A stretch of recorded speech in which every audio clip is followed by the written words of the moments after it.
Radio Free Radio. Radio Free Radio. Radio Free Radio. The opinions expressed in this show are solely the opinions of the speaker and do not reflect the opinion of RFR or any affiliates.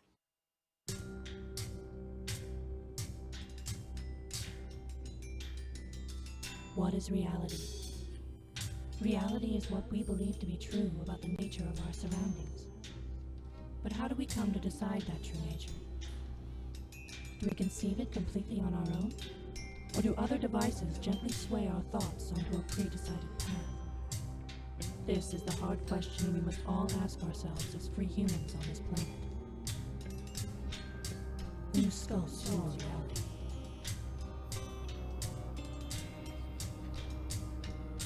Reality.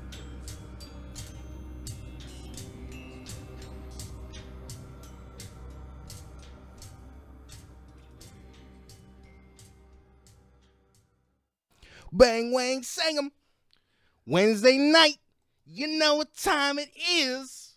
That's time for your reality brief. Uh-oh. We got some rabbit hole for you tonight, guys. How is everybody out there in Radio Land? Everybody who's listening or not? I don't know. We got two watching right now, so I know somebody's here.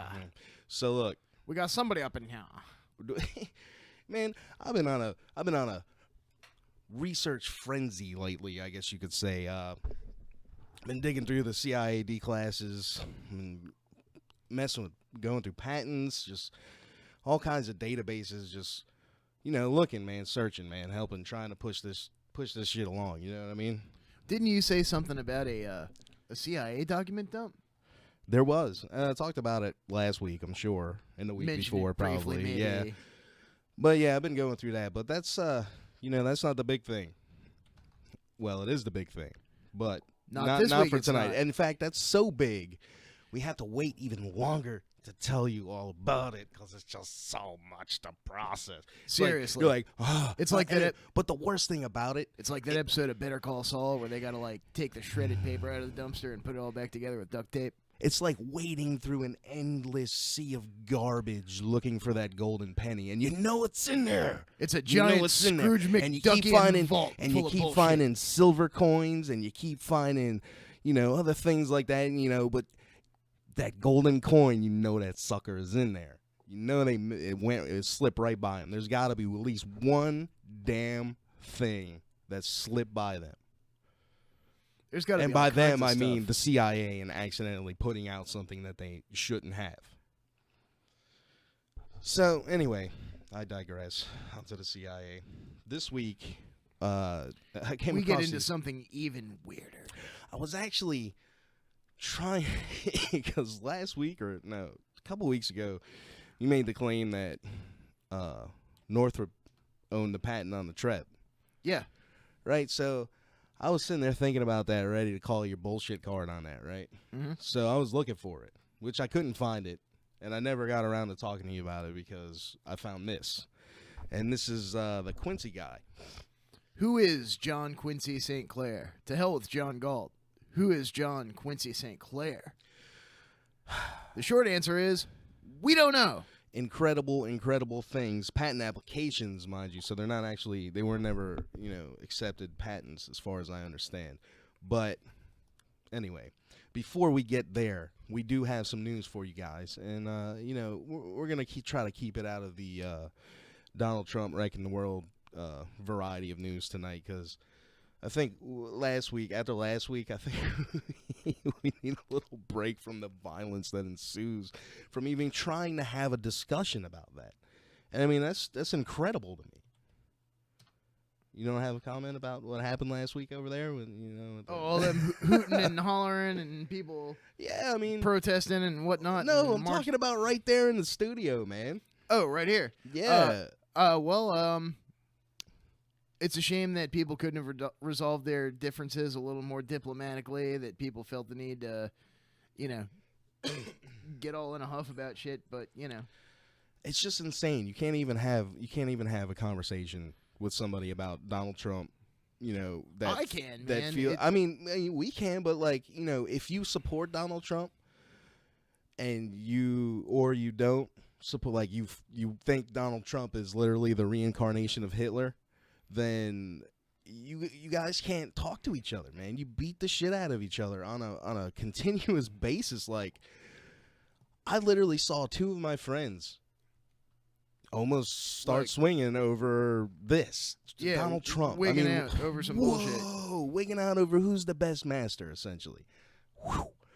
Anyway, I keep getting away from it, but I just said we weren't going to talk about it. Jesus Christ. You brought it up. I'm turning in AJ Gator, dude. All right, so Are we going to start selling water filters? Because I could use a cut of that money. Super metal beta prostate, yeah. So I guess we'll start off with this. If you take It's beta European, prostate, does that make you a European beta? Space Agency has revealed some plans for, some bases. They got this one. It's a 50-meter high dome of contemplation. So, perpetually sunlit peak close to the moon's south pole would be built on the sunlit rim of Shackleton Crater near proposed lunar base. So, I mean, this thing is, it's insane. It's like, God, we don't, listen, let me tell you a little story about a station called Radio Free Radio, right? They had their computer blow up. They had to get a new one, and unfortunately, we don't have all the capabilities set up for you like we normally would tonight. So we can't be showing you the articles, but this was from the dailymail.co.uk. You can check it out over there. So, I've been having all sorts of discussions with my ACT colleagues, including speculating on the likely needs of future lunar settlers. What kind of social interactions will they share? What cultural activities and rituals will they have? What sort of art and artifacts will they be producing? So, I mean, they're talking... I wish I could show you this. You guys just need to go there and see this for yourself. It does look like a temple. I mean, it's like, wow, they're building a... Anyway, that's just a... See, when I was putting this together, I really was, planning on being able to show the pictures here. And see, look, now we got a NASA Cuts live feed from the International Space Station again. Objects appearing on camera. Phantom Spy believes it's dust particles. I don't know. Could be space junk. We would love to show you. I'd have to see it. We would love to show you, but unfortunately not tonight, guys. You're going to have to check that out for yourself. That's on the independent.ie. So, this is interesting. I saw this the other morning, and I kind of got a giggle. So, as we know, Monsanto, frankenfooding up the world. You know what I mean? They're they got the balls. They get their GMO corn, right? And they'll open air plant it, and then it cross-pollinates the farmers up the street, and then they got the balls to sue him. Because he's using his corn's got their corn's DNA in it. My corn grew in your field. I'm going to sue you now. It's insane. So it's like, why are you growing my tortillas? Yeah, I mean, like, I don't believe personally that anyone should be able to own the rights or a patent on, DNA. I mean, that's crossing a line for me. But anyway, the point of this is, some people in France decided they needed to just go ahead and burn down the Monsanto facility. I mean, that's one way of getting shit done. My hat's off to you, France. So apparently, this has been going on for a while, like a battle there, because like they're already making it harder and harder for Monsanto to peddle their GMO shit over there, and this isn't the first arson attack against Monsanto either. So, but it was the most recent. So I feel like need to let you know about that. You could find that just Monsanto Fire France. What else happened? I just saw this today. Mysterious lost continent discovered on their island of Mauritius. Or Mauritius? I don't know. How do you say that? So, now this is off the coast of Africa on Madagascar, or I guess the east side, Madagascar, off Madagascar. And it looks like it's just another, swirl of islands there that were probably flooded. Yeah, it looks during like the last during deluge. the last ice age, yeah, they actually would have been above water. Mm-hmm. So, Atlantis theories aside, there's probably all kinds of shit. No doubt, man. Because, look, anytime that someone goes and looks or something happens that reveals an area that used to be above land there before the deluge or whatever, the flood, the snap ice age, the end of the ice age. There's always all kinds of artifacts and like buildings, pyramids, I mean, you name it, all kinds of shit off the coast of these places that are dated from that era. So that makes sense. Where are all the big cities now? All the big cities now are on the coast. I would propose that you could probably dive on in there and find some awesome shit, man. Who knows, man? Maybe there's super high tech, ancient technology. Who knows, man? It couldn't be nothing. Could be nothing. Old nuclear I'm absolutely reactors. open to there's absolutely nothing there, but I'm also open to it being a spirit factory or some shit. I don't know. It could be something like Yonaguni, man. It's that thing that's not too far off the coast of Japan. It's this massive pyramid that they found under the water. So there's like masks and shit carved in the side of it. So, I mean, there's probably I've long thought that there are entire iterations of human civilization that are just lost to the ravages of time. Stuff that we're never gonna find, stuff that's so far buried beneath dirt and dust and ash and whatever was left. Like, when you read in the Vedic legends about the ancients throwing nukes at each other, I mean, there's shit that's been completely destroyed. Yeah, no doubt. I mean, the glass, vitrified glass. Yeah. And the whole area in India that was nuclear. Mm-hmm. I mean, there's people out there saying that, it's possible the whole Sodom and Gomorrah story was a nuclear attack. Yeah. The pillar of salt. Uh-huh. Don't look at it. Yeah, I mean, who knows, man? I sure as hell don't, but I love guessing. I don't know what else to say about that. By the way, we got our NOS sponsorship back. Not Yeah. really. NOS, give us money. Dirty corn syrup. Mm-hmm. Sorry, guys. We're giving ourselves cancer and brain damage live on radio for your YouTube. entertainment. For your entertainment, just so we could keep our eyes open to tell you our pretty little tales. So, what else we got on there? There's that bit about Sirius. We keep hearing. Right. That's kind of interesting. We keep hearing about secret bases and Sirius and whatnot. And this goes back to Tony Rodriguez, because he said that he's had a large stint of time where he was based in Sirius. So the diameter of Sirius is approximately 940 kilometers. Data that recently came back from one of their probes. Let's see, what was it? Sophia. Don't judge an asteroid by its cover. Mid-infrared data from Sophia shows Sirius' true composition. New observations show that Sirius, the largest body in the asteroid belt, is covered by a thin coating of dust coming from a nearby asteroid. Using data primarily from NASA's Stratospheric Observatory for Infrared Astronomy, Sophia, a team of astronomers has detected the presence of substantial amounts of material on the surface of Sirius that appear to be fragments from other asteroids, which isn't surprising.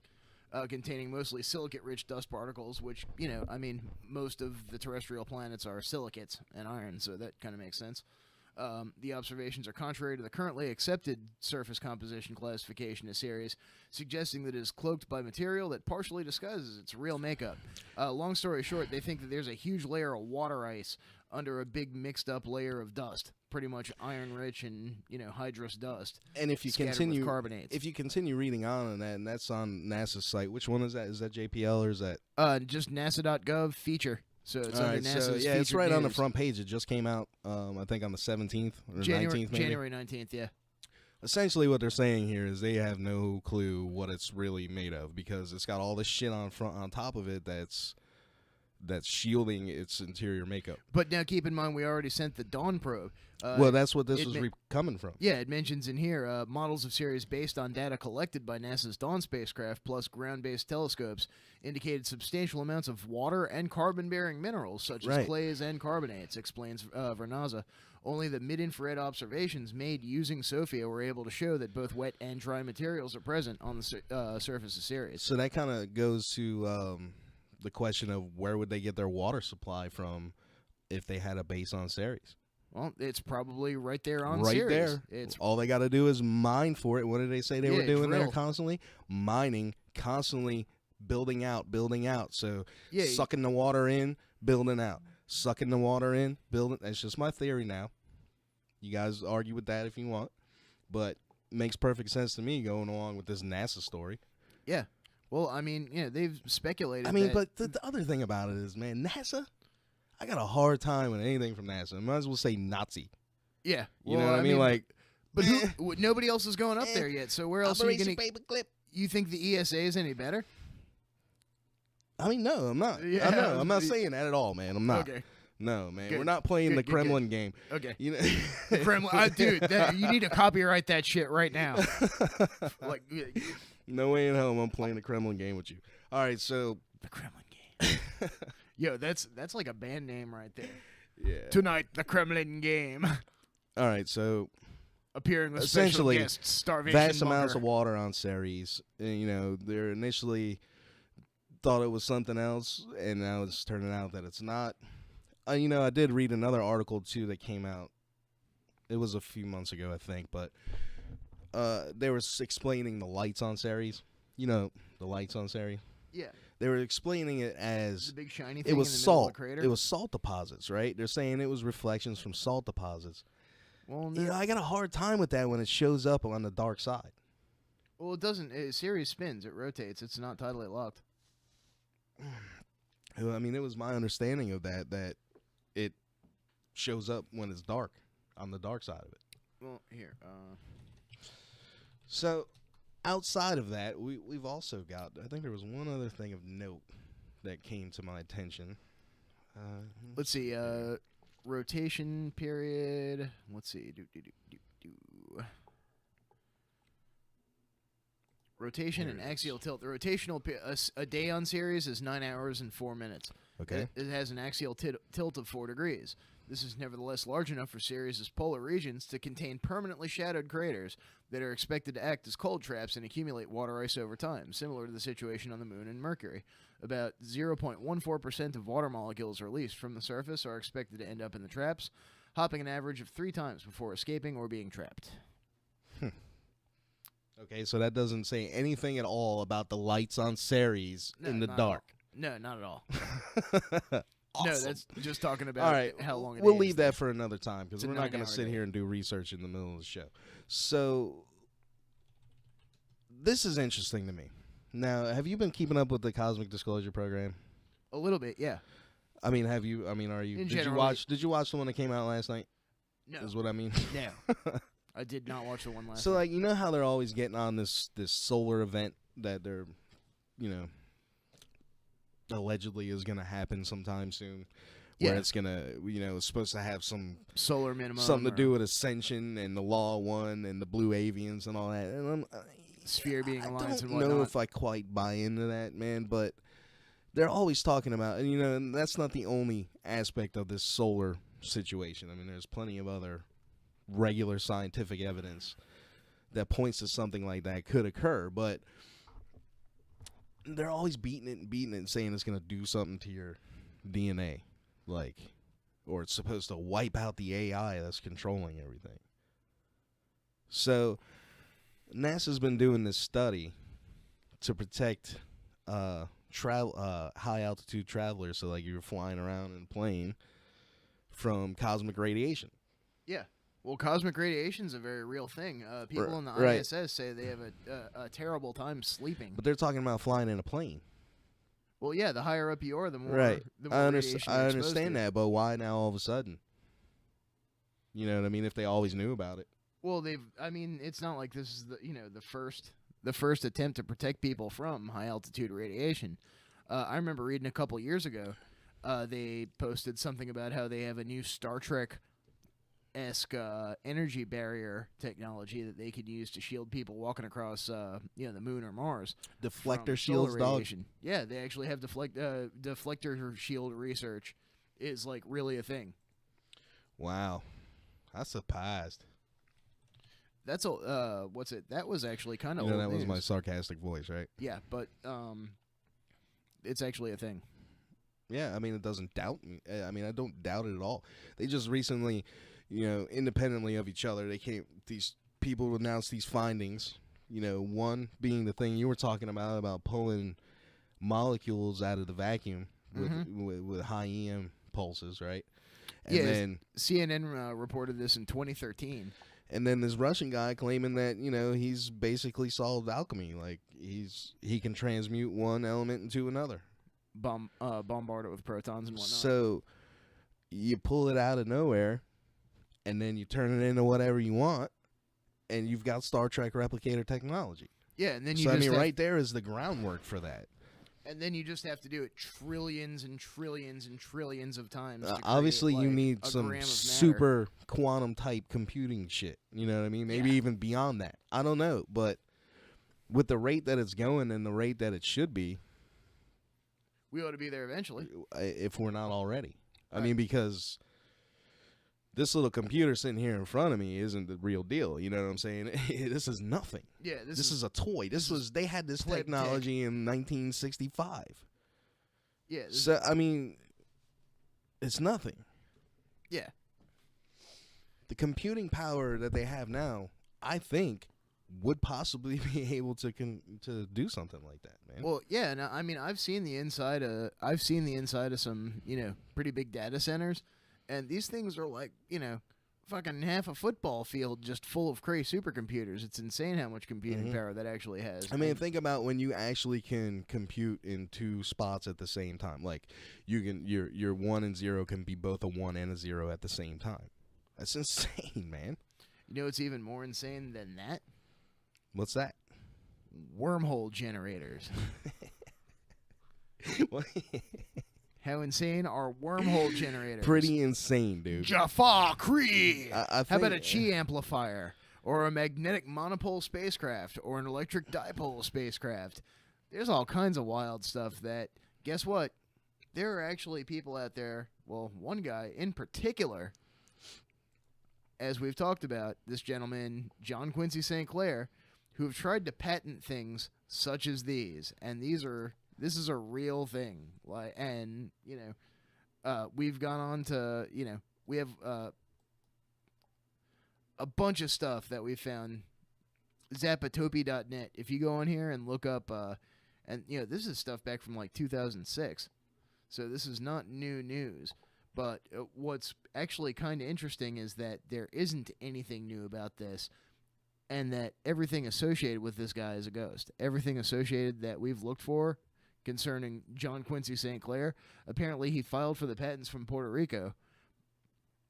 There were various companies that this guy was with, and it looked like we even found a sheet of some financial data that showed that this guy, got like $3 million, or one of the companies that he was working with got $3 million from the government to work on some of these projects. So, we found some forum posts. Now, I realize forum posts aren't exactly always a reputable source. No, but absolutely not. Think about what the internet is these days, though. What is the new meta? Forum posts, memes. That's where you find the real truth, the comment sections of things. Who is it that said that, the wisdom of the prophets is written on bathroom stalls and subway walls? So the forums are essentially a giant bathroom stall where people go to throw bullshit around. No, but for real, some very serious stuff, research does take place on these forums. I mean, the whole Pizzagate thing started on these forums. Now, whether or not it started out as a fucking joke or something, it really actually turned up some pretty eye-opening things that kind of already confirmed stuff that we knew was going on to begin with. Now it was just kind of laying out like, look, here's a big piece of the puzzle of how it's done. Mm-hmm.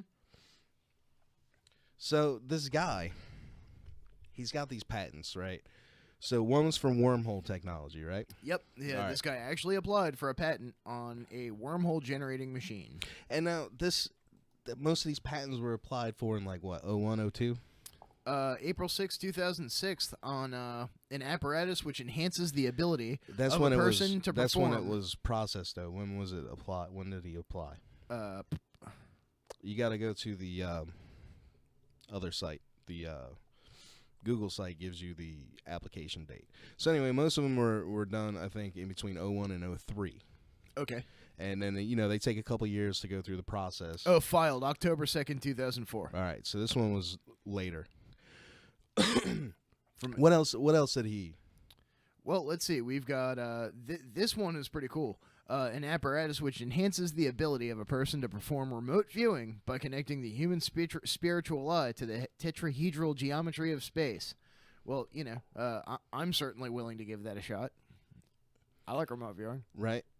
I mean, Now, if you done any type of research on, the occult and esoteric stuff, Gnostic teachings, sacred geometry, you'll kind of, this kind of starts to make sense to where the whole science and spirituality type thing merge together, like secret of the universe type shit. You know what I mean? Like, what were the universe is a giant fractionalized freaking torsion field, that stretches out of a single photon, which is the geometry of a freaking Merkaba. You know what I mean? Like that kind of shit. The human body is an electric field. The Earth is an electric field. The solar system is an electric field. That sort of thing. Now, keep in mind, man, people troll. Now, this is look. Now, this is in 04, though. I mean, there was trolls, but it wasn't quite as prevalent in society. Trolls is an everyday thing, reality. Like back then, it was 1 in a million. Now it's 1 million to 1. You know what I mean? So I mean, well, here, check out the abstract on this. This was filed April 20th, 4/20, 2002. 4/20. Nah, it's got to be a troll, man. But I mean, this. Does anybody want to chime in on the significance of the 420? Does anybody really need to? What's the if you want to, man, 525-3276. That's 757-525-3276. You go on and chime in on any of that or anything, whatever. Continue. So, well, this sounds like a pretty cool way to make a whole bunch of money if this actually works. Oh, I like money. And magnetic vortex wormhole generator. All right, check out the abstract on this. This is good. This is troll gold. Man, I put my Stargate glasses on. Jafakri. This invention relates to a magnetic vortex generator, which has the ability to generate negative mass and a negative spring constant, which, according to Einstein's general theory of relativity, is required in order to create a stable wormhole between our space and hyperspace. Two separate but electrically connected toroidal coils of differing radii carry magnetic flux in opposite directions about their common centerline. According to Maxwell's equation, this produces bucking electric fields along said centerline because the two solenoids have different radii. The parallel spring constant of both coils is negative. The negative mass together with the negative spring constant produce a real resonant frequency which can distort the space-time curvature due to the creation of powerful spikes of negative mass. This phenomenon, similar to the common electrical thunderstorm, opens up a wormhole into hyperspace through which low-density hyperspace energy can enter our dimension. This energy finds many applications in new types of power supplies, inertialess and massless spacecraft, vehicles that can travel light years by moving out of dimension through hyperspace, surgeryless medical tables, cranes for lifting heavy objects, cold-welded crystal for crystal rotors, folding space waveguides, and electromagnetic field propulsion vehicles using highly relativistic fields. Wow, I'm impressed, dude. I didn't know. At times, I didn't know if you were Jean-Luc Picard or if you were Captain fucking Morgan, dude. I don't know. That shit was rocking, though. Fuck yeah.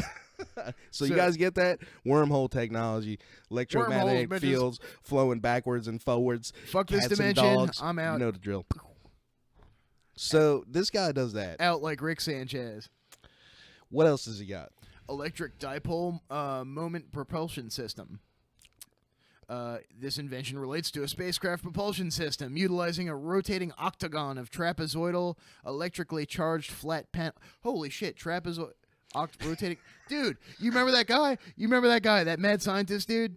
That was the guy that had the salad spinner things that created electricity? Yeah. And he had the things that he called starship coils? Oh, yeah. Holy shit balls. All right. Someone tried to patent his shit. Utilizing a rotating octagon of trapezoidal electrically charged flat panels to create an electric dipole moment. I don't know. That generates lift on the hull. On the interior side of each panel are electrostatically charged rods, which produce a planar electric field that emerges from holes in the panel to form an ellipsoidal potential energy bubble on the outside of the hull. The rotating hull dipole moment creates a magnetic moment, which, together with the magnetic field gradient developed by the rotating electrical field of electrostatically charged panels, produces said lift force. The potential energy field is enhanced by using a double cladding of hull material with different ranges of permittivities. So, what I claim, this is even better. What I claim as my invention is a spacecraft having a rotating octagon of trapezoidal charged flat panels which form a closed hull in the shape of a pyramid. Great, so it's a hatak. It is a talk. He's trolling. Said panels each having 3 holes covered by 3 ellipsoidal domes of varying size, centrally located along the major length of the panel. A grid of high voltage electrostatically charged rods located on the interior side of each panel. And so he goes on to describe this thing, but And does it have like crystals that operate as circuitry? As ICs? No, but dude, it kind of sounds like a Hanabu. A little, well, octagon, well. But no, the whole using the electrostatic propulsion along the outside of the hull, that basically sounds like Hanabu technology. It does, man. And what this guy, background to the invention, okay, now I feel like I'm getting trolled. 05, I was reading Dr. Jackson's book about the form. Come on, dude, really? Are you busted by balls? Which is this Dr. Jackson? Wait, go ahead, read it, man. Reference papers, Gravitational, John Archibald Wheeler. Levitron, Hones, U.S. patent number, whatever. Classical Electrodynamics, John David Jackson, Chapter 312. See, that's what gets me about this, is that a lot of his stuff, it looks like he's put enough stuff, scientific stuff behind this. Good, man. To either baffle an unscientific dupe like me. I'm sorry, man. I really had to just sit there and verify real quick that this dude wasn't talking about Dr. Jackson from this TV show Stargate, man. Indeed, Daniel Jackson. That was killing me. All right, we're not talking about that guy. He's talking about some other scientist, fictional scientist. We are not talking about Daniel Jackson of the SG-1 program. Although, all right. If he had really gone on to become an ascended being, it'd be kind of cool. All right, so this guy's trying to patent Hanabu thrust technology. Let's see, we've got bobbin electromagnetic field propulsion which also vehicle. sounds quite similar to that one thing, man. I wish I can remember that guy's name. Any of y'all listen out there want to call him, let us know what his name is, or throw it out in the chat room on one of the video streams. This shit sounds like a Treework engine. Right here, May 9th, 2002. All right. Bobbin electromagnetic field propulsion vehicle. This invention relates to a spacecraft which generates its own magnetic moment and magnetic field gradient in order to produce lift on the hull. Magnetic moment is generated by a large area solenoid located in the hull. A toroidal core wrapped with electrical bobbins at intervals along said core produces a traveling magnetic wave along its surface. The magnetic wave creates a space-time curvature similar to a tilted plate, which caused... Dude, the tilted plate was part of the Alcubierre drive, the thing that they were talking about, which causes the formation of a magnetic field gradient. Power is not critical because the system uses a magnetic vortex wormhole generator to lower the speed of light in order to efficiently create highly relativistic fields due to Lorentz transformation. So it's a temporal drive. Yeah, like you slip through time-space faster than So is that the what the average tree... thing. Is that still sound like the Treework to you? It sounds kinda. And the Treework is supposed to be the predecessor of what's in the Treb, right? Yeah. Well, although from what I've heard, like the ones that the Trebs are using now are like Treework Mark 6 or Mark 7. Like they're like, like you're like. I love how you're just like Mark 6 or 7. Like, where the hell did you find that info at, man? Coast to coast. Oh, okay, I hear you. But let's see what else this guy has. Rotating electrostatic propulsion system.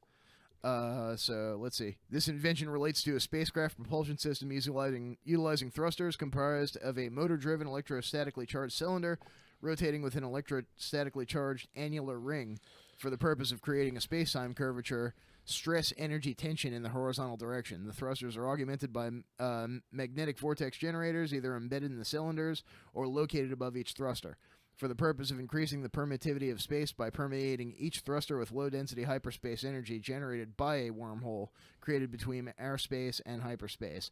A combination of 3 thrusters mounted on the underside of the hull of the spacecraft provide thrust and yaw motion control. Mm-hmm. Sounding pretty Hanabubu Right. to me, man. Yeah, but keep going, man, because I think the next one on the list should be the triangular shaped spacecraft. Rotor Inductance Propulsion System. Dude, check out the triangular shaped spacecraft patent. Hyperspace Torque Generator. We've got a Hyperspace Energy Generator. Now, the Hyperspace Energy Generator, it looked like he was doing it it was a small scale thing with using braided gold wire, says, like I nano. I claim, 1, a coaxial cable which has a braided gold wire outer conductor of radius 0.34 microns, B, a braided gold wire inner conductor of radius 7.56 microns, C, a thin dielectric separator between the two conductors, and D, an open weave to allow the hyperspace mist to seep out of the cable. Hyperspace mist? What the...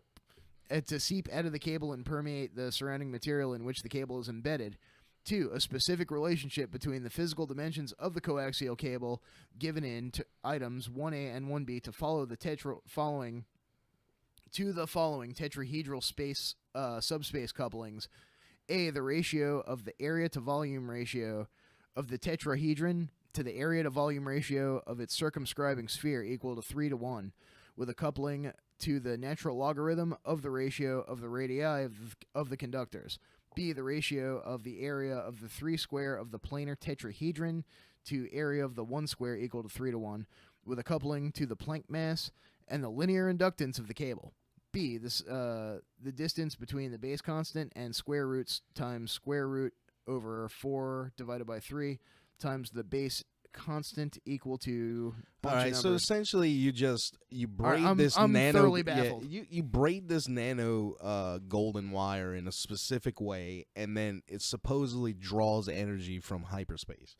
Hyperspace being Well, wouldn't you have to like run a current through it or something? no, that's not what it was saying, man. I read through that whole thing. Man, go to the spaceship, man. We've got cavitating oil hyperspace energy generator, and then shit. Well,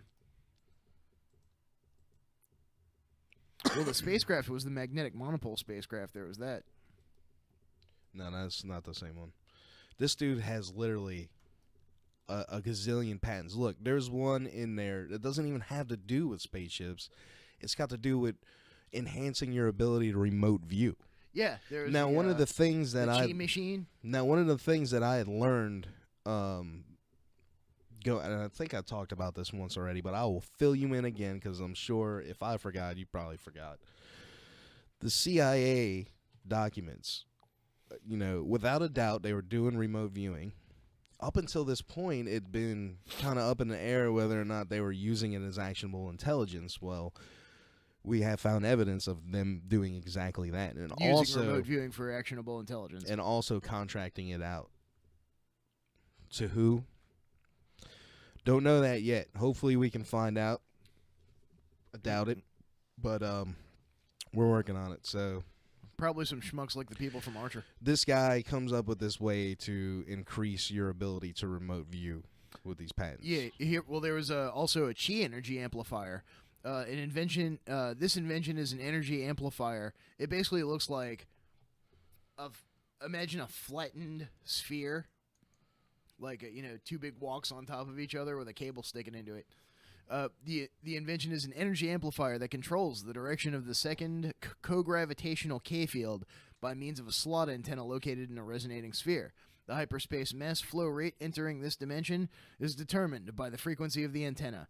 The energy flow is used to increase the energy of the human the energy of the human energy field known as Qi. Hey man, I'm all about it. Give me a Qi amplifier. I'll try this thing out right now. Now, I'll sit on top of this thing. I'll build a giant one and sit on top of it and balance my chakras, man. I'll do what I gotta do. Do a middle pillar ritual on that shit and everything. Referring to Figure 7, the Qi Energy Amplifier consists of two ceramic domes, 40 and 41, resting on one on the other, such as to form a hollow internal clam-like structure. The domes are mounted on a cylindrical ceramic base containing a reinforced passageway for the coaxial cable and the BNC connector. The BNC connector plugs into the frequency generator, not shown, which has a frequency range of 0.4 Hz to 5 MHz.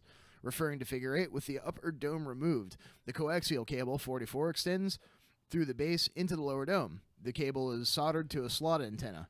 The center conductor of the cable is soldered to the left side of the slot, and the ground shielding is soldered to the right side of the slot. Thus, there is a voltage difference on the two sides, which produces an oscillating electrical field across the slot, which radiates electromagnetic energy into the hollow dome. All right, Don, you got to build one of these, man. I'm working on it, man. I'm looking at some of this stuff here, and I'm just like, wow. You know how to solder, right?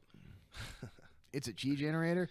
Seriously, I actually want to do this. You know what? We're gonna test this out. We're gonna build the Qi generator, and then we're gonna wait until the hour of Jupiter on Thursday, and we are gonna do a massive money ritual.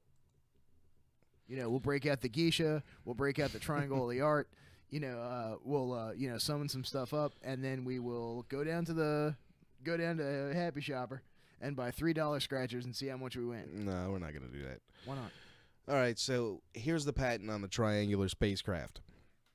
If you go to Google, right, and you type in Google patents, it'll take you to this other search thing, and then you type in John Quincy St. Clair, St. Clair, C-L-A-I-R,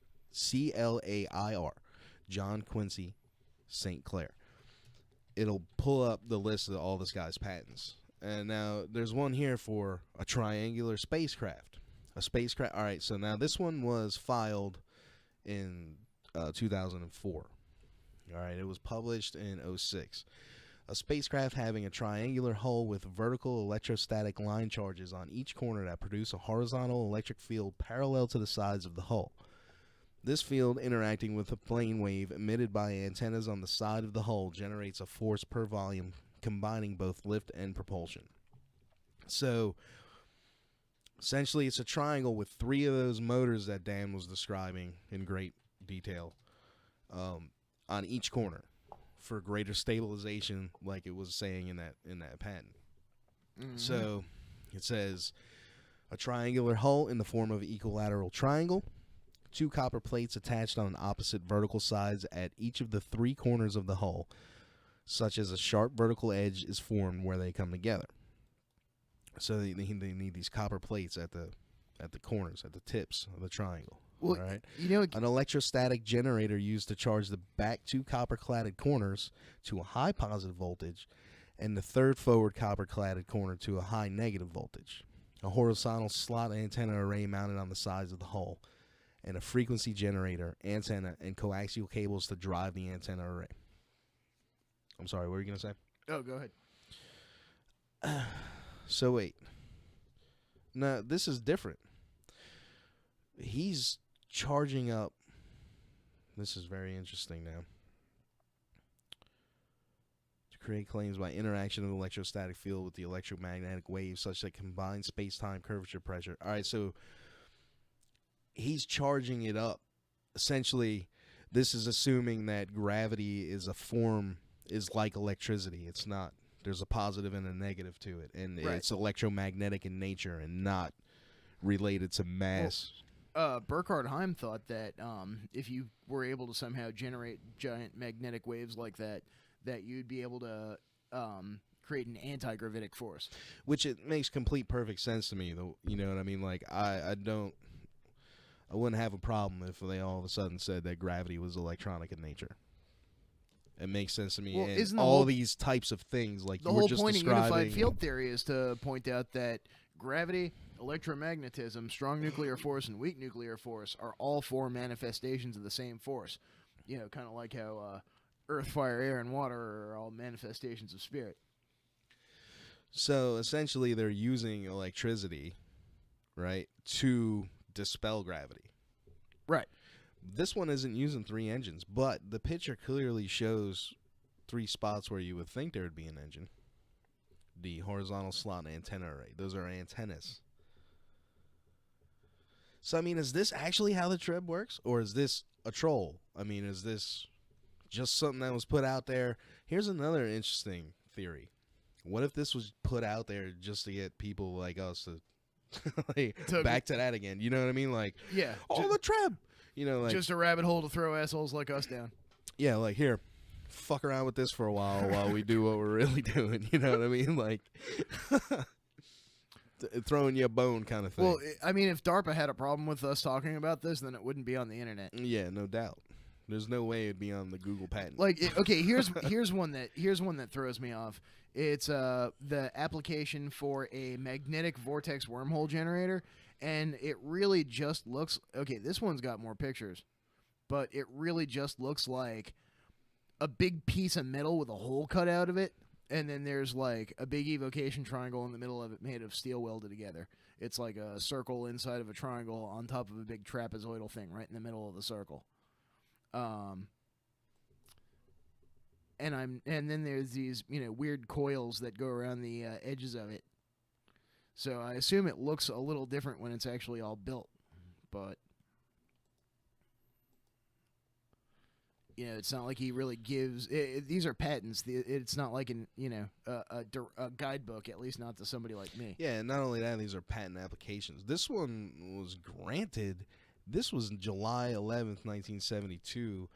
It wasn't by the same guy, but it was referenced by him.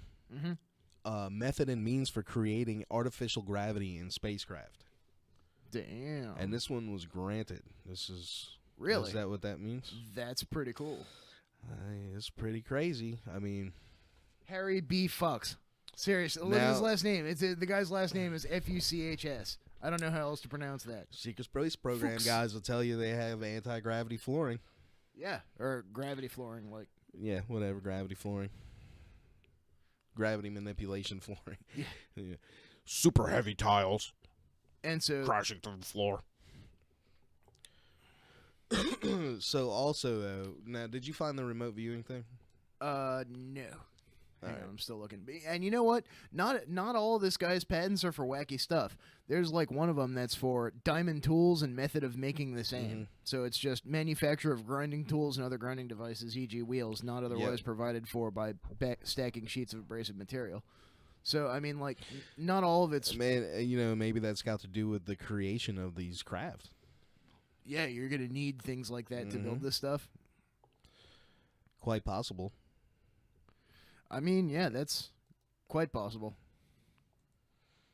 Now, man, I wish I could find this remote viewing thing that I found. Did I take it out or something? But anyway, inside of there, it was like, weren't you saying that one of the figures looked like it was using sigil magic? Which one? The remote viewing box. Oh, yeah. Well, it's, yeah, actually there was. And I'm trying to find, I think I posted something about it here in the thing. All right, so, I know what to do. Sorry, guys, just bear with us for 1 second here. Yeah, this is a tremendous rabbit hole. Here we to go. jump down. You got to leave out Quincy. Because, look, here's another thing about this, you guys. If you want to look into this on your own when you do the little Google search on the patent, it's listed as two different things, two different ways, like John St. Clair and John Quincy St. Clair, or St. Clair John Q.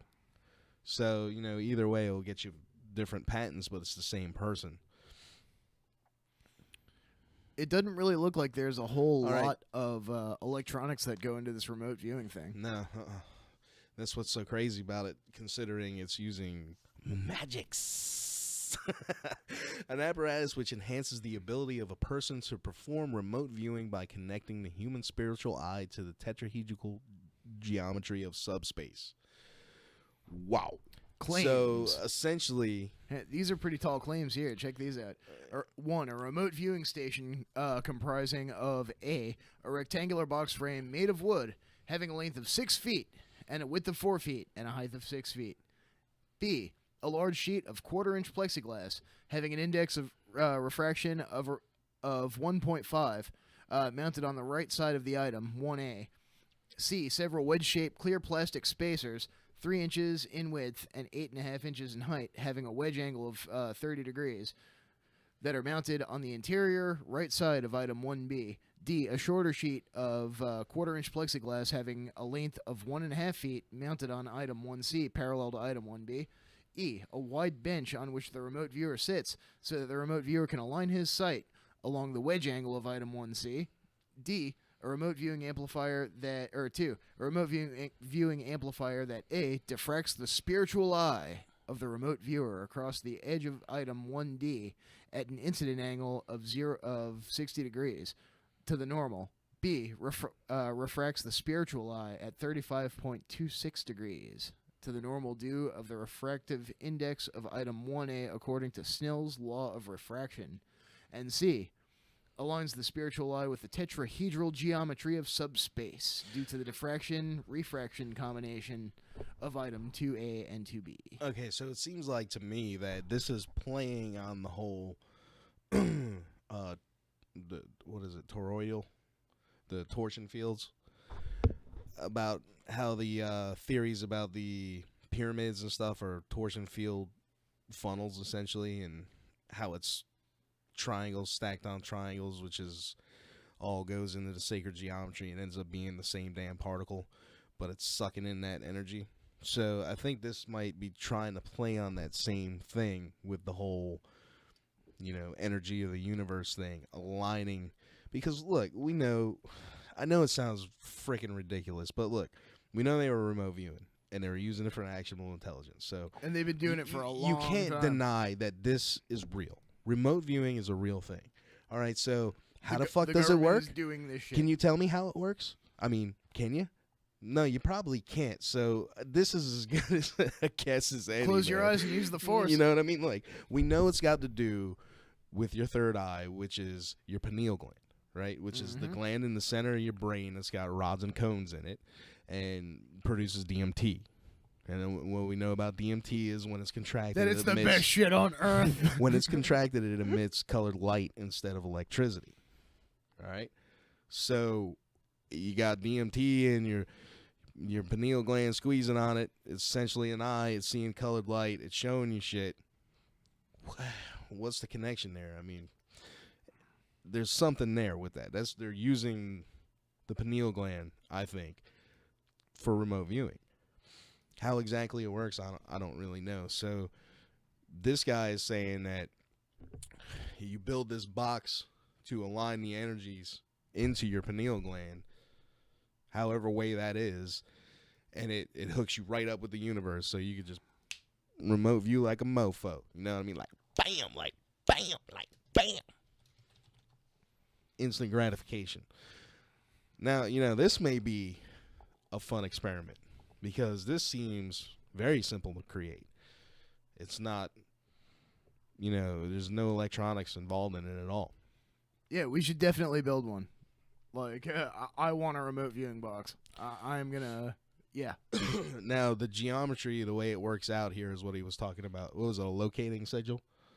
Yeah. All right. So yeah, there's this image right here, and it looks just like a sigil that I've seen. All right, so it's pretty funny how this all links together, because this diagram this guy's got in this patent is just, it's like a pyramid. You know what I mean? It's representing the geometry of the box thing, right?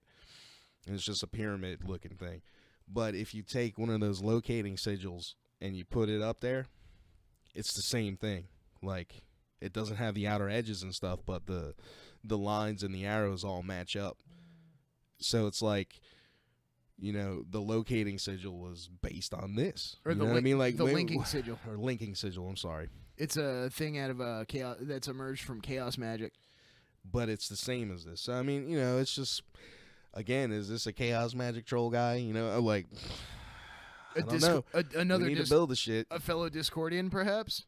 Perhaps even a member of the Church of the Subgenius. I feel like it would be worth looking in building, too. Man, I think I do. Well, yeah, I'm all about building a remote viewing box, because honestly, I really don't have a whole lot better to do on Friday night. I can hang out at my apartment and remote view everybody else all out having fun. Let me see what's going on, guys. But look, we got I'm not paying the cover charge to see a shitty bed. I'm just gonna astrally project there. We got to jump to a break, and when we get back, we're gonna start talking about this guy's crazy ass, like, you can't get anything on this dude, man. Like, it's insane, man. It's just After the break, we found. We're gonna go into some of the research, some more of the rabbit hole, more than just about the patents themselves. We're gonna tell you guys about the vapor trail that we followed to get to where we are right now. All right, and if you want to get in on some of that, the number is once again. Write this down. Write this down. We're going to break. No, write carve it down. into your goddamned arms. 757-525-3276. Again, that's 757-525-3276. Carve it into your arms. Carve it into your forehead. Write it on bathroom walls and bathroom stalls and subway walls. Spray paint it on the side of a bus. 757-525-3276. Call us.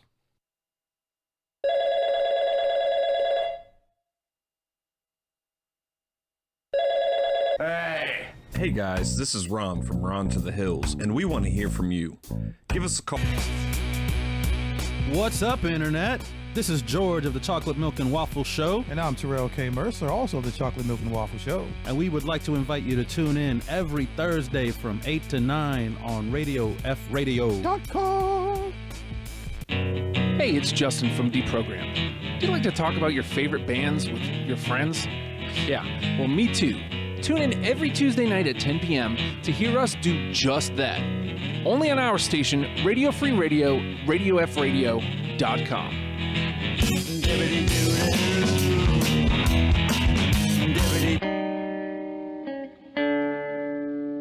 Hey, this is Corey O'Neill. This is James Clark. Tune into the FSB show here on our station, RadioFradio.com, every Thursday at 10 o'clock p.m. Eastern to midnight. 2 full hours where we bring you politically incorrect sports talk, outside-the-box, thought-provoking stuff. You can call in here at the station, 757-848-5920. Give us a call, debate us, whatever's on your mind, let us know. We'll go back and forth. Give us a call. Head over to patreon.com/Radio Free Radio. $1 a month gets you everything. Don't miss what we've got going on at our station, RadioFradio.com. Boom.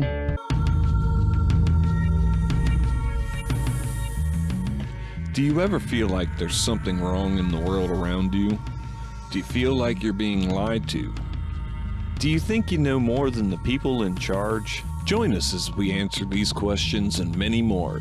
Wednesday nights, 9 p.m. on RadioFradio.com.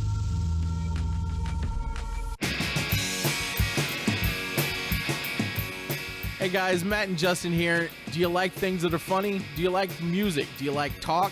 Well, we've got it all on Good Morning You Drunks. How do you feel about double middle fingers? I don't like them, but I will accept them. Oh, Monday nights, 8 p.m. Good Morning You Drunks, only on our station, Radio Free Radio, RadioFradio.com. We promise we're not going to give you double middle fingers. RadioFradio.com.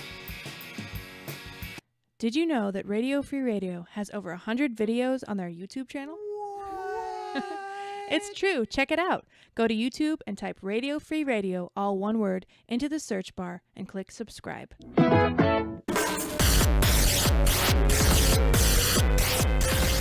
Hey Justin, I was just thinking that there's no better way to advertise that hashtag WrestlePals is moving to 10 p.m.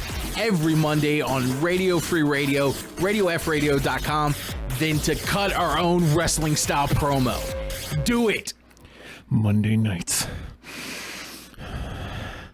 at 10 p.m.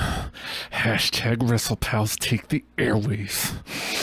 And they're going to talk wrestling with you. If you want to call in, you can call 757-848-5920. Can you feel that? Feel the WrestlePals power coursing through your veins! Ah!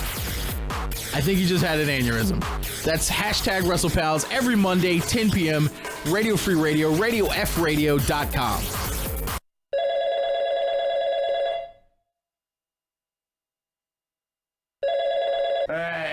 Hey guys, this is Ron from Ron to the Hills, and we want to hear from you.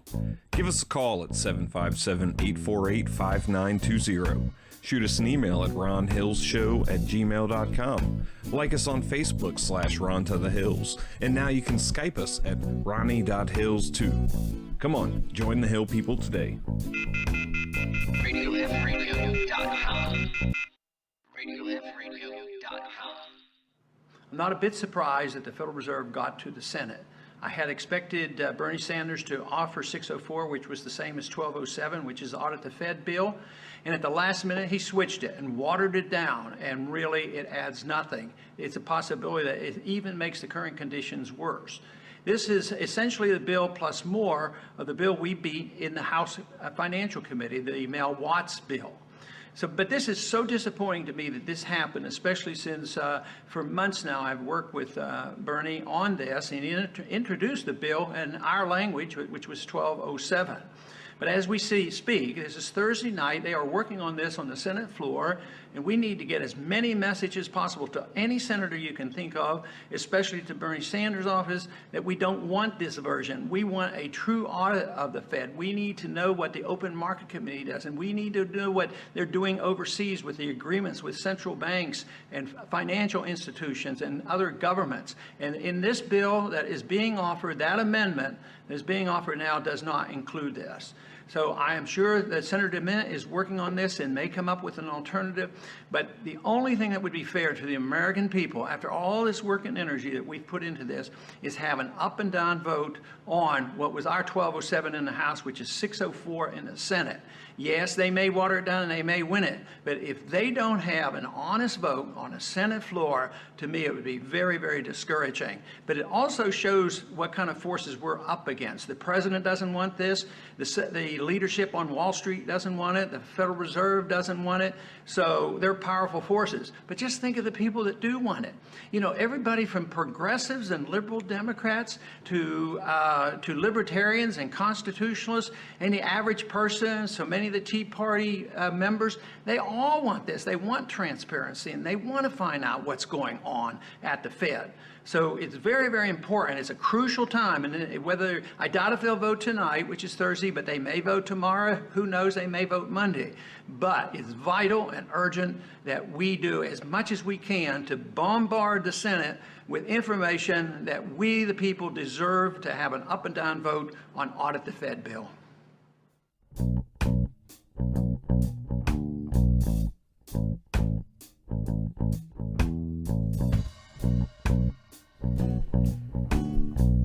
Yeah, I just want to tell you a little something about the goblins. So we got Donald Trump over there, he's fighting the goblins. And he needs your help. If you want to help Donald Trump fight the goblins, head on over to the Patreon account. Give you some money there to the Radio Free Radio channel. Get yourself some super male vitality. They're making the frogs gay, people! You say money? So, I like money. Oh, I like money. Now that the shilling's out the way, this guy. By the way, one more time, if you want to get in on the convo about anything, even if you want to talk about Donald Trump. I want you to get up. I want you to go to your window. I want you to open it. And I want you to stick your head out of the window. And I want you to scream it with me. 757-525-3276. Call it. That's the number. So, look, the first thing I did when I saw these patents, before I even dug too deeply into them, was I tried to find out some information on who this person is. And, you know, to try to go ahead and eliminate whether or not it's a troll or whatever. So he's supposedly tied up, and Dan actually dug a little deeper on this for me. Yep. I was laying in the bed dying as usual, man. From an alien plague, we Dude, suspect. I swear, man, I think they're shooting chemtrails in my window. They are. It's insane, dude. Actually, I think they may have been kidnapping you in the night and subjecting you to pure chemtrail enemas, actually. Needless to say, I've been sick more in the last 2 months than I think I have in the last 5 years. Anyway, moving on. This dude is a ghost. Like, and then after a certain time, he just falls off completely. He's a ghost. I like that. What do we do to ghosts around here? Whatever. This thing? Yeah, there we go. That thing? Yeah, that thing. I like that thing. All right, so. Oh, I like money. All right, having fun with the samples. No, I forgot where it was. See, you do it to me every time, G.I. Joe. My bad. All right, so, yeah, the guy's a ghost. He's supposedly tied into this. The patents are on behalf, I guess, of what was it? The Hyperspace Research Institute based in San Juan, Puerto Rico. And you just can't find anything, man. Like, it's like, nah, you're fake. You know what I mean? But man, I dug as far as I could before I, went into a coma. So, Dan, what did you find, man? Let us know. Well, let's see. This guy John Quincy St. Clair was associated with a company known as Energy Conversion Systems Holdings LLC. Now, this company is actually based out of Dunn, North Carolina, and I found a couple of addresses for these guys. One on a Dillard Drive, and when I looked it up, it's an office building, but the business was not located there. People, it lists people as part of this. There is a Mr. Gary Riley, a Patrick Reagan, W.S. Yoon, Ron Kingen, and Shepard Hockaday. And they all, let's see, Gary Riley's the CPA, Chief CEO and President. Patrick Reagan, Vice President of Management Development and Global Director of Human Resources and Management Development. W.S. Yoon, Global Vice President Asian Operations. Ron Kingen, Global Vice President of American Operations. Shepard Hockaday, Global Technical Director of Carbon Technology. This is, let's see, compensation as of fiscal year 2016. And then it just doesn't list anything. Recent private companies transactions, nothing. Similar private companies by region. And some of these similar private companies, check these out. They have names like 10C Technologies, 24M Technologies. So this is all like what? 2D2C Front groups? Inc., like holding? 360 Electrical LLC, and 4D Energetics Inc. So this is like all holding companies, like owned by like Shell CIA Corps, or Shell Corps within Shell Corps within Shell Corps. Company overview: Energy Conversion Systems Holdings LLC designs, manufactures, and supplies integrated energy conversion systems for the automotive, electric motor, electronic sensing, appliance, and consumer products industries. It offers brush card assemblies, brush carrier assemblies, magnet stator assemblies, magnet commutators, brushes, and magnets. The company has a strategic alliance with Ningbo Huarui. So that's a magnetic motor electrical appliance company. The company was formerly known as Morganite Inc. And actually, that's one of the addresses that I looked up was a 1 Morganite Drive that Google Maps could not locate. Huh. The company was formerly known as Morganite Inc. and changed its name to Energy Conversion Systems Holdings LLC in June 2004. The company was founded in 1906. What? Okay, this sounds like an H.P. Lovecraft shit right now. Oh my god! And is headquartered in Cary, North Carolina, with product development and design centers in Asia, Europe, and North America. The ancient one.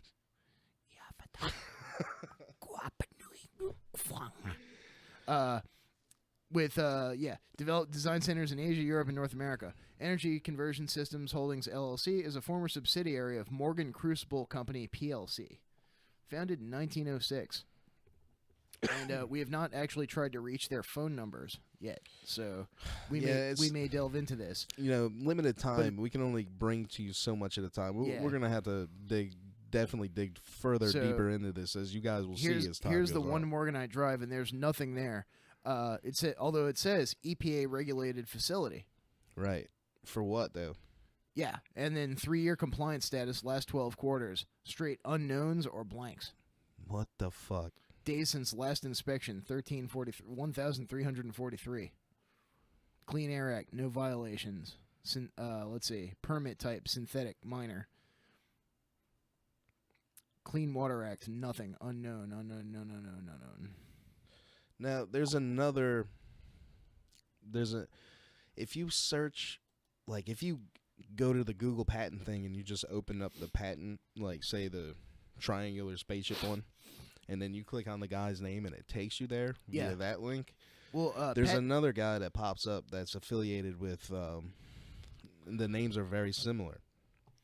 You know, take that for what that is, and there's something, and the patent applications were pre this crazy shit. Well, Patent Buddy says for this, John Quinn, for this is looking up Energy Conversion Systems Holdings LLC on Patent Buddy.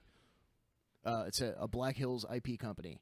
So I looked up Energy Conversion Systems Holdings LLC to see what they had patented, and here's what comes up: Hyperspace torque generator, status abandoned, brush assembly.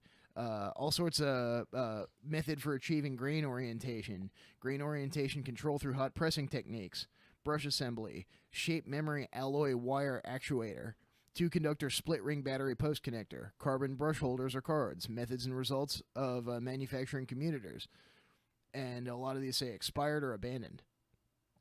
Method of an apparatus for detecting the rotation rate of an air moving fan. So this is all stuff that sounds like spaceship parts. Now, what about the other shell companies? Did they have any patents filed? Well, there's... Now, who were those? I know some of them were Quincy's. Yeah. But some of that other stuff, who was making those? Let's see. Patent owner, there's a Lewis... It mentions a Lewis A. Hecht, Energy Conversion Systems Holdings, LLC. I haven't looked into Lewis Hecht yet. Inventor addresses. Address, San Juan, Puerto Rico. Duration, November 13th, 03 to December 13th, 07. Let's see, technology profile. Electrotherapy, magnetotherapy, radiation therapy, ultrasound therapy, locomotives, railcars, aeroplanes, helicopters, cosmonautics, vehicles or equipment therefore. Let's see. Processes for the electrolytic or electrophoretic production of coatings and electroforming, jet propulsion plants, producing a reactive propulsive thrust. Go back one. Otherwise not provided for. Jet propulsion plants? Mm-hmm. Like for a plant for manufacturing jet propulsion devices. Right. But click. Can you go to that patent? Yeah, hang on, I'm looking. All right, just it just says here you go.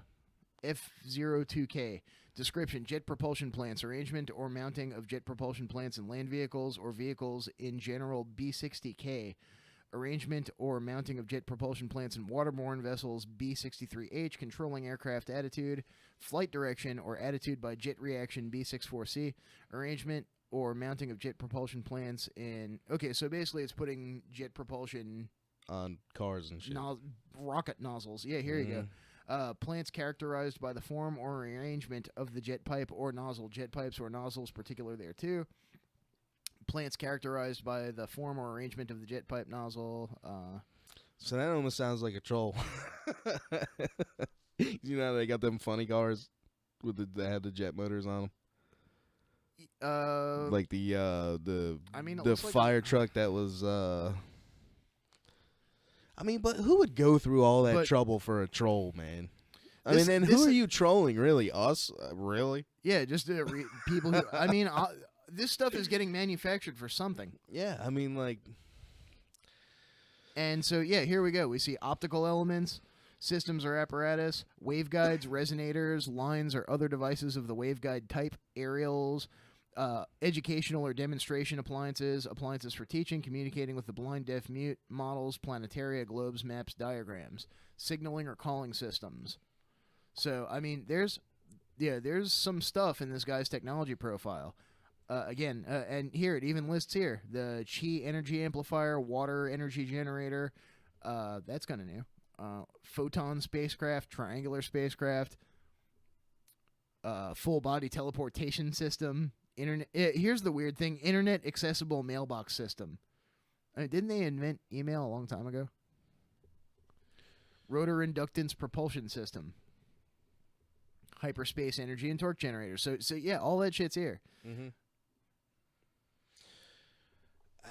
Would you really go through the trouble of setting up shell companies for your for a troll?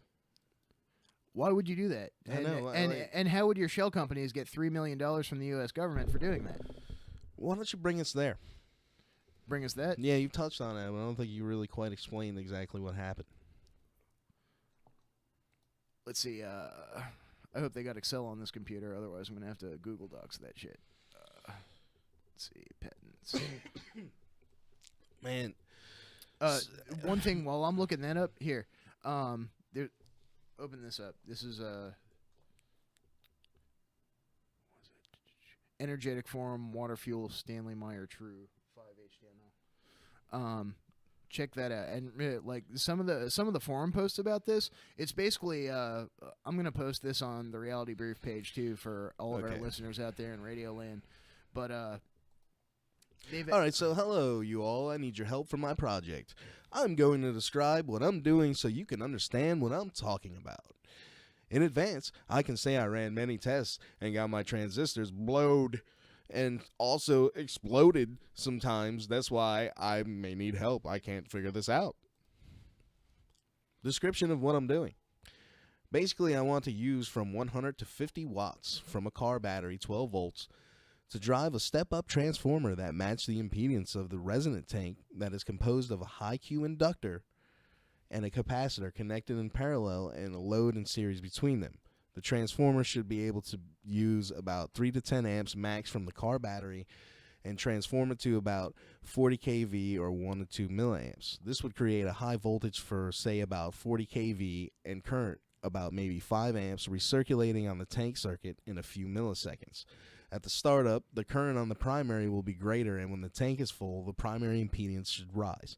I'm not sure, but I think I need to design a voltage source.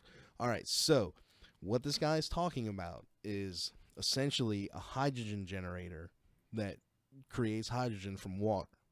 All right? He's talking about taking, turning the battery, the car battery, which is not necessarily high voltage, and turning it into high voltage to increase the amount of Brown's gas he gets from the reaction in the fuel cell. And that's what this is about. And if you don't know about the water car technology, essentially it's you create hydrogen, you split, you're not splitting it like an atomic explosion, fission or nothing. You're just taking apart the molecule, essentially, and you're turning it into hydrogen and oxygen, right? So you get 2 hydrogens and 1 oxygen for each water molecule that you split open that way. And then you take that hydrogen that you make out of the water, out of the fuel cell, which is essentially stainless steel plates with current going across either end. Just it's similar to this anti-gravity technology we've been talking about in a way. And what it does is electrolysis, basically, and it breaks it apart and creates what's known as Brown's gas. But you need a high voltage to do this good. So there's been patents on coils and stuff. Essentially, there's a patent on this exact fuel cell design. Now, whether it was ever approved, I don't know. But so essentially, you hook up this generator to your car. You fool your car into thinking that it's putting too much gas into the mixture, and it dials it back.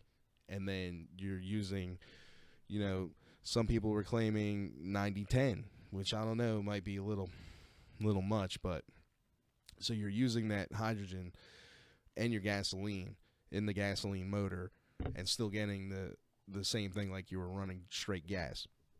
So essentially it was a hydrogen gasoline hybrid that you can do to any vehicle, and it pulls the hydrogen out of water on demand. So this guy is trying to trick out how best he can do this with the coils and the transformers and capacitors. Yeah, but if you get into it, they start talking about this guy Quincy's stuff, and the solenoids and the toroidal magnetic fields and all that stuff.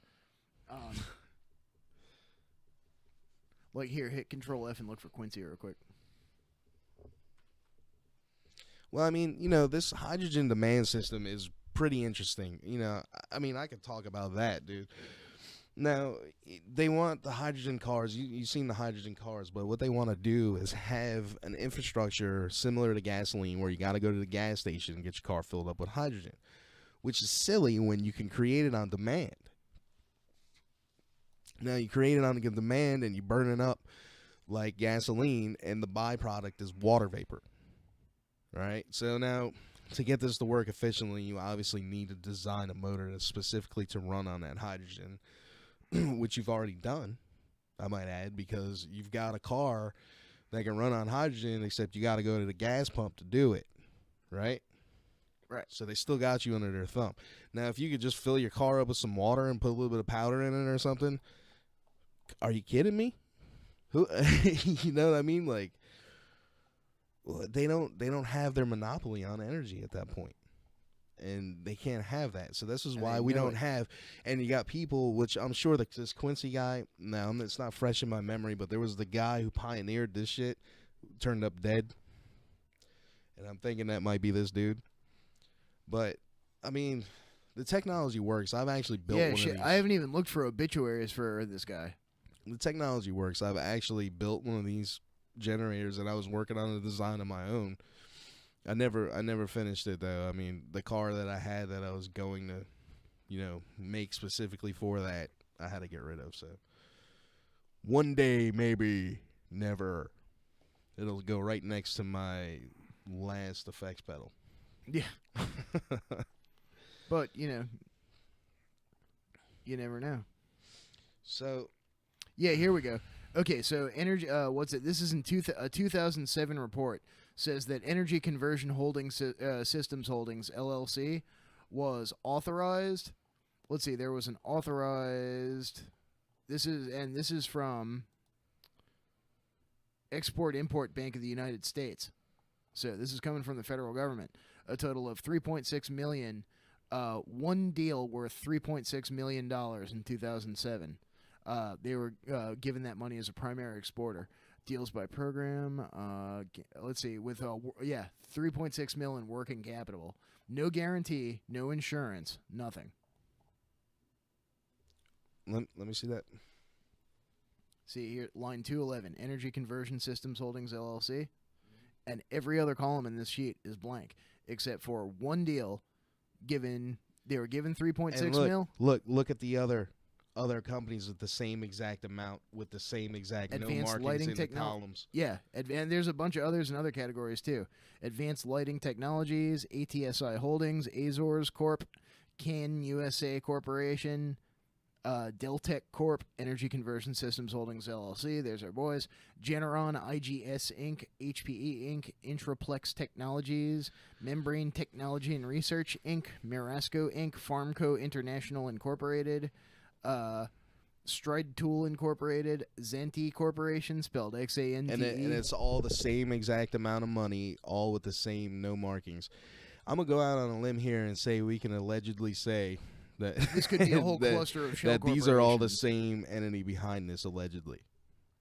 That's a stretch. I have to say allegedly because I haven't researched it. If I'm not right, I'm going to get my ass kicked. Well, here, let's okay, the last thing we ever heard about this company. When we're looking for this company online, the most recent data about anything that we can find is let's see, around in this spreadsheet starts in I think 2005, and then by the time you get to 2007, 2013. Okay, here we go. So in 2012, this guy, his paper trail, this entity, John Quincy, whoever this person was, this troll, this agent, this mad scientist, this whatever he may have been, just disappears. Like, no internet trace of him anymore after 2012. Like, nothing. Can't find anything. And none of these holding companies, am I right? Yeah. No records after 2012. What was the other thing? The Hyperspace Research Institute? Yeah. Supposedly there was this Hyperspace Research Institute in Puerto Rico. Mm-hmm. Can't find I haven't heard. That's new to me, but okay. Well, in the patents, it says Hyperspace Research. That's how I found out that it was associated with Puerto Rico. Because when you go and look through the patents, it says Hyperspace Research Institute. Yeah, I see. I knew the guy was from Puerto Rico. Yeah, so when I was having trouble finding anything on him at that point, I started looking for the hyperspace thing, and I couldn't find nothing on that either. And then, except for a few scant things that connected it with Wisconsin. Wisconsin, huh? Yeah. Madison, Wisconsin, I want to say. Well, let's see. I'm looking through this, and it looks like... So, we have a deepening mystery here. All right, now we've got these strange patents that seem like, if it's legit, could be related to deep black secret space program activity. All right, here's a record of them in 2009, and then I'm searching through the sheet for energy, companies with energy in them, and it looks like 2009... they drop off of this sheet, and they don't come back. After 2010, there's no record of them as as a contractor on the sheet. So we've got, like I said, if the patents are accurate, like, why would they even have been applied? I mean, that kills me, though.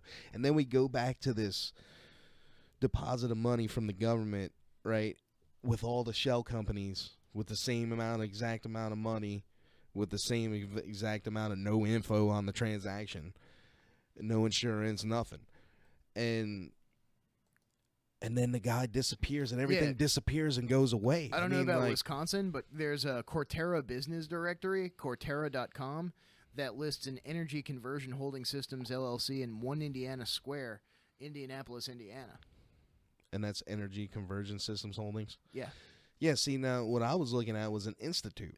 But I was assuming that guy was just like, yeah, that's me. I'm the hyperspace company over here. Check this out. Energy Conversion Systems Holdings LLC is in the services allied with the exchange of securities or commodities NEC industry in Indianapolis, Indiana. The company currently has approximately 10 to 20 employees and annual sales of $75 million to $199 million.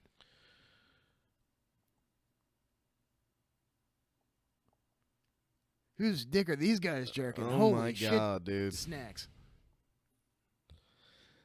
I think we just got ourselves killed. Yeah, the black helicopters are on their way. Oh, the mothership has been dispatched. The goon squad has been sent out. We done fucking did it now. Jesus Christ. See, look, I know when I was looking into this thing, right? Usually when you find something like this, it's very easy to just write it off as this is some troll. Okay, shit, we'll get right? some. But, I mean, it just won't end. The rabbit hole won't end. All right, well, let's eat some shit real quick. So hopefully they'll turn the black helicopters around. We found a blog post from the Patent Prospector. It says, Panning the Patent Stream, April 21st, 2006. It's titled Dance Class. And the author on this, it just posted by Patent Hawk, April 21st, 2006. 5:51 p.m. and then it says prosecution. So I guess this guy is, the self-styled critic. But it says John Quincy St. Clair wants a patent, U.S. 2006 0014125 PDF, for a training method to learn to walk through walls. Specifically, it will help you acquire sufficient hyperspace energy in order to pull the body out of dimension. Personally, I go to my spiritual chiropractor when that happens. The claimed invention, a training method, is a printed banner showing footprints at a particular stride coupled to a sound for pacing. According to St. Clair, in stride and through walls you'll glide. A human being is a hyperspace energy being living in a physical container or a body that is comprised of 67% water. This high percentage of water makes this invention possible. Referring to Figure 1, the hyperspace energy being receives energy from our dimension through 7 vortices that run the length of your body. Oh, okay, your chakras. Okay. Each vortex connects to a separate hyperspace dimension, having its own particular frequency. How about prior art? A humble black Catholic Dominican friar of the Santo Rosario Convent by the name of San Martin de Porres, living in Peru in the 1500s, also developed this ability to walk through doors. What's the deal? Looking at this statue of St. Martin, his arms are crossed over each other. The vortex of the right hand points downward, and the left hand of the vortex points forward due to the reversed rotation. Referring to Figure 9, top figure, this creates a rotational energy channel around his body. The stride length C is calculated according to the body mass, and then a banner printout is made showing where the footprints are to be placed each second. The question is, what happens when one walks the walk? On that very first experiment, referring to Figure 10, what happens is that, after taking only 6 strides in the banner printout, a huge spinning vortex develops over the top of the head, and the vortex locks onto the heart vortex, and the vertex locks onto the heart vortex in the center of the chest. In everyday life, this vortex is not created because normal walking is much faster, and the hands are held at the side of the body. This energy rush through the pineal gland is so intense that one feels immediately sleepy and starts yawning excessively due to the increased flow of melatonin. Because the body is 67% water, the body sits on the boundary, such that any additional increase in energy would move the body out of dimension into hyperspace. Because human beings are actually hyperspace energy beings living in physical bodies, the additional energy required to move the body out of dimension comes from the increasing energy of the hyperspace being. One source of this energy comes from walking cross-handed at the proper velocity in order to generate a large hyperspace energy vortex that flows energy into the potential wells of the hyperspace being. This increased hyperspace energy will then allow the person to walk slightly out of dimension through solid wooden doors. Because the person, the door and the person are in 2 slightly different dimensions at the same time, it appears that the person is walking through the door. After passing through the closed door, the person then returns to our dimension and emerges in the interior of the closed door room. Based on this information and the results of many experiments, this invention creates a large vortex by walking at a certain velocity with the hands crossed over the chest. The proper walking momentum is created by a computer program that inputs the person's weight, shoe length, and number of strides to be taken. The person then prints out a banner showing the footprints, and the person has to step each second. When the person obtains sufficient energy from these methods, the person is then tuned to the subspace geometry of the universe. In summary, the purpose of the training system is to substantially increase the energy of a human being who will then have the capacity of walking through walls, body levitation, instantaneous healing of infections, full body teleportation to another location, remote viewing at vast distances in terms of light years, and even looking into hyperspace co-dimensions. The third test subject and I have been able to experience all of the above phenomenon. He did it through augmenting his energy, and I have done it through application of electromagnetic fields by spinning on my vortex accelerator machine and using this invention. And then the author just concludes, if St. Clair gets his patent, Arthur Murray Dance Studios is definitely going to want a re-exam. I mean, gosh, isn't this obvious? And he says it's a dance. Look. So this patent hawk guy thinks he's funny, but yeah. He's not. He's able to, go here. Exactly. Look, as crazy as that shit sounds, man, I'm not willing to write it off just because it sounds crazy. You know what I'm saying? It just... there's too much crazy shit out there that I could find myself subscribing to wall myself off from something like that. To at least put... I'm not saying that's real. What I'm saying is definitely some of those things are real, and this could be all linked together. Well, that energetic forums thing that I sent you to, there was one thing that I posted in Trello because I knew I wanted to come back to this. Posted by Benny, March 4th, 2014, 7:57 a.m. A couple of hints. But many patent database websites will let you create an agent which will automatically notify you by email when a patent application which grants your criteria is published. Free Patents Online publishes this service free, gratis, and for naught. Simply providing an IPC classification and the names of your competitors as assignees will place most of the applications you should be aware of in your mailbox, and it's quite user-friendly, too. Second, if you have any ideas which you do not intend to... well, hang on, that's not important. He says, I have also found that our competitors almost always put their head of R&D in the list of inventors. With a little research, you can find out who is working for who and locate stealth patent applications by using the inventor's name as a key. Bad luck if John Smith is a top engineer in Acme Widgets. Good luck if you're looking for John Quincy St. Clair as head of engineering, and I suggest you look up that last name. What's Sinclair? St. Clair. Oh, St. Clair. Yeah. Man, look, to me, it has moved on from the interesting point being the crazy-ass patents to this nuts-ass shell game going on behind the scenes relating to these patents. I know. And shady-ass government money dumps. And then everyone disappearing. I mean, if this guy was trolling, he'd be out there trolling. He wouldn't let that shit just go away, man. Yeah. Especially with the climate there is out there now. Are you kidding me, man? like, people want to know about shit like this. They're tired of, they know they've been being lied to about everything, and they know there's alternative truths, alternative facts. I'm the Trump guy now, or the Trump lady. Well, apparently there's the reality of the situation is we have no understanding of like where we really at, technologically and scientifically as a people. They don't let us know that, man. I mean, there is things going on. Just look at, if you just take remote viewing, right? Our government's intelligence offices, right? The ones that gather intelligence for our national security use remote viewing for intelligence. I mean, they don't tell you that, right? How do you got to find out about that? By having someone who ain't got nothing else better to do but dig through these damn databases and look for the shit and then tell you about it.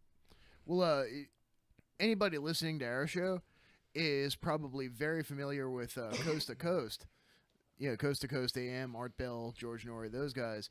And I'm sure you guys remember hearing a guest on that show a couple times, a gentleman by the name of Stan Deo.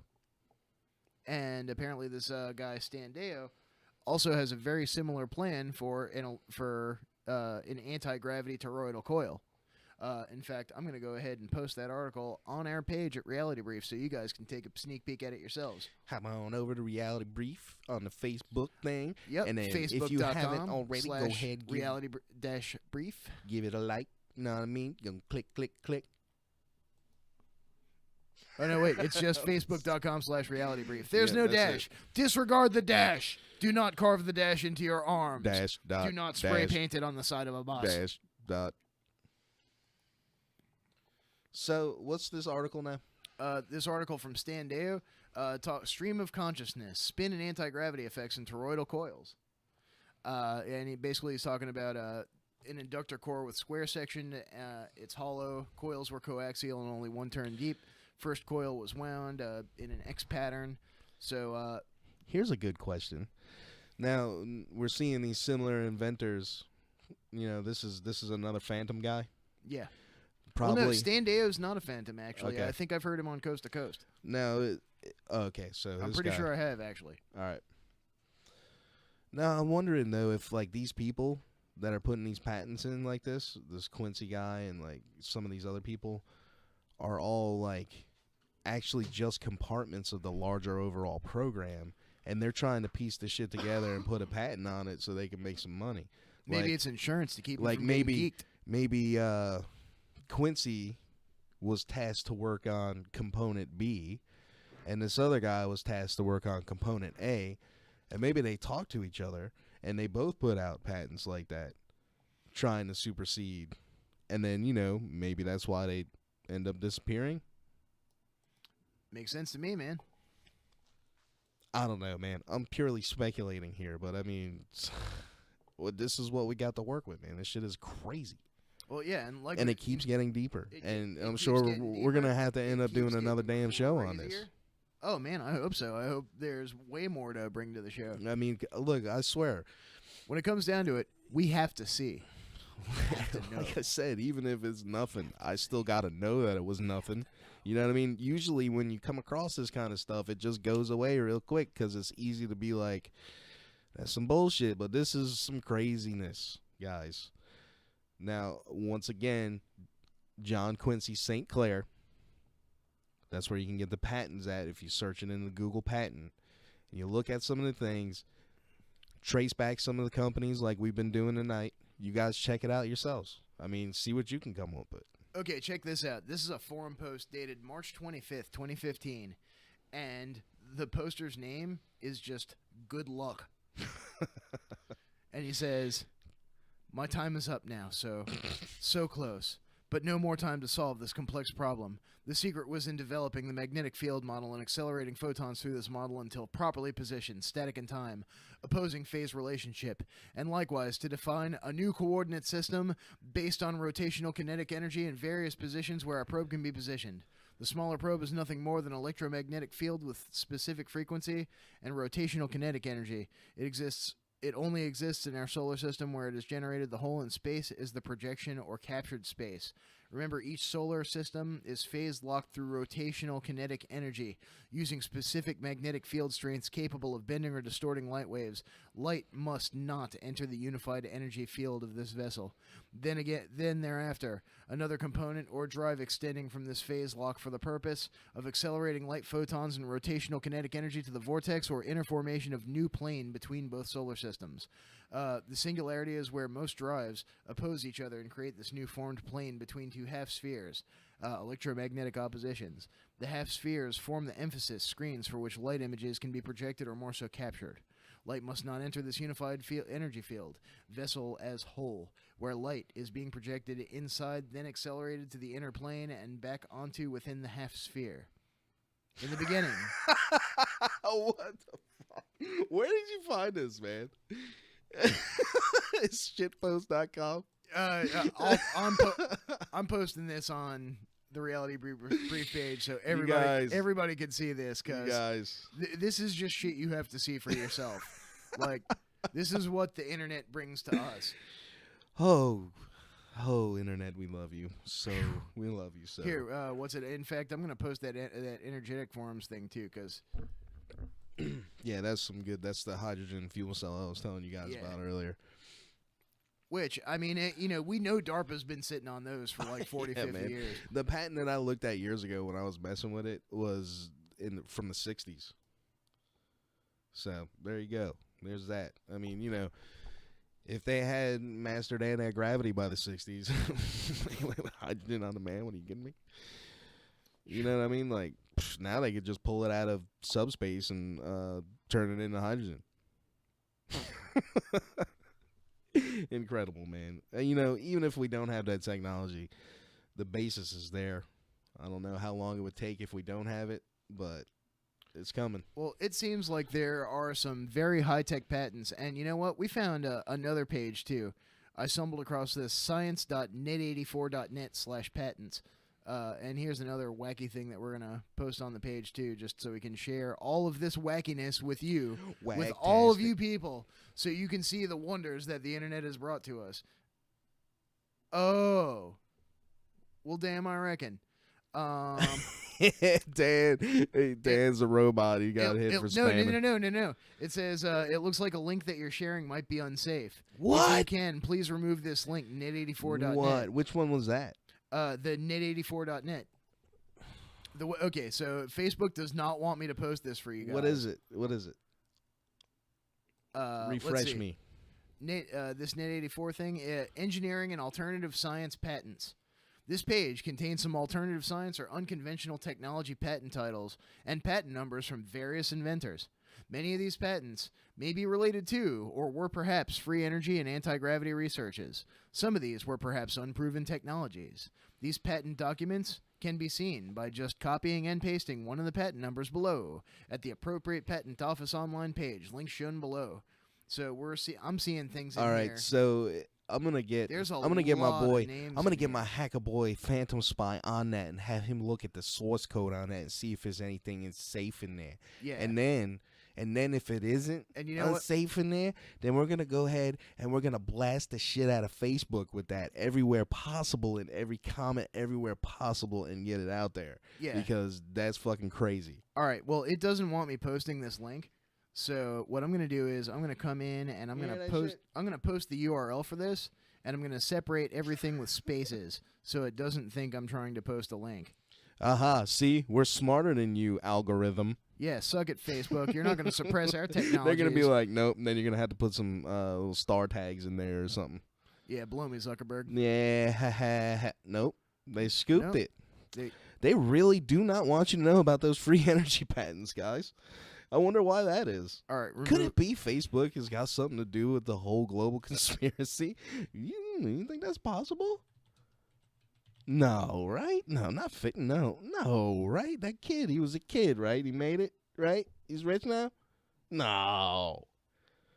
So science.net84.net/patent/index4.html is the page we're looking at. And remove the spaces. Yeah, Facebook will not let us post it. They said, look, we don't like that thumbnail. Okay. But there's so much stuff on here. Let's see.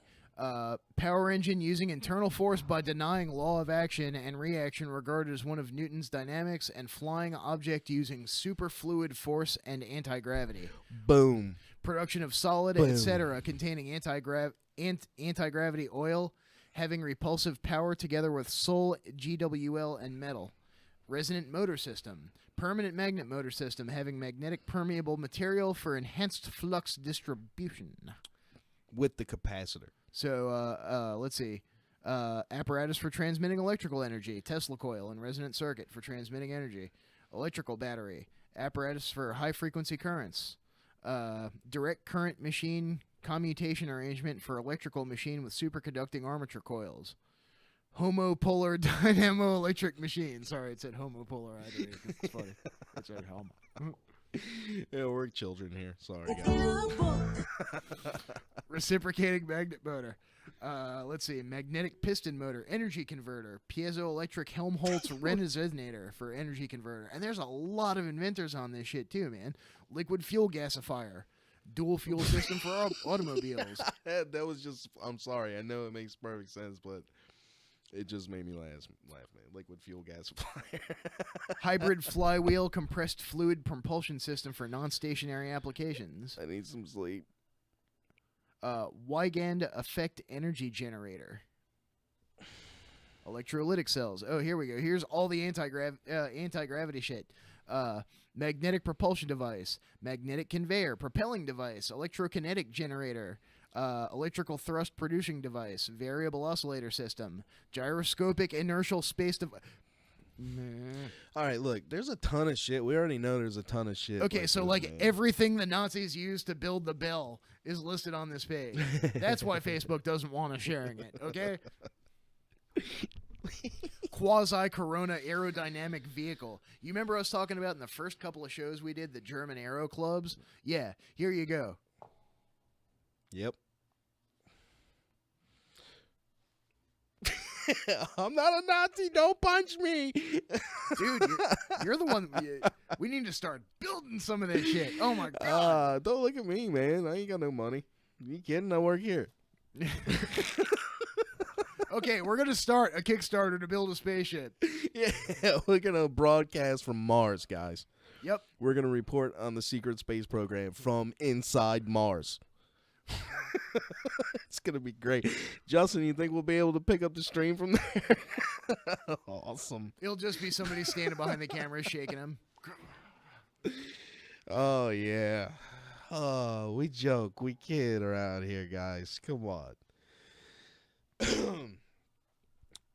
So, man, what I want to get into digging. Compressed beam directed particle nuclear energy generator invented by a Winfield W. Salisbury. Salisbury. So look, man, really, you know what you need to post, man? Post that link with that contract bid information that had all those shell companies getting the same payment in the same circumstance. That's actually an Excel file, and can't you upload that to Facebook? Yes, I can copy paste. We're gonna put this out there for you guys too, so you can take a look at this.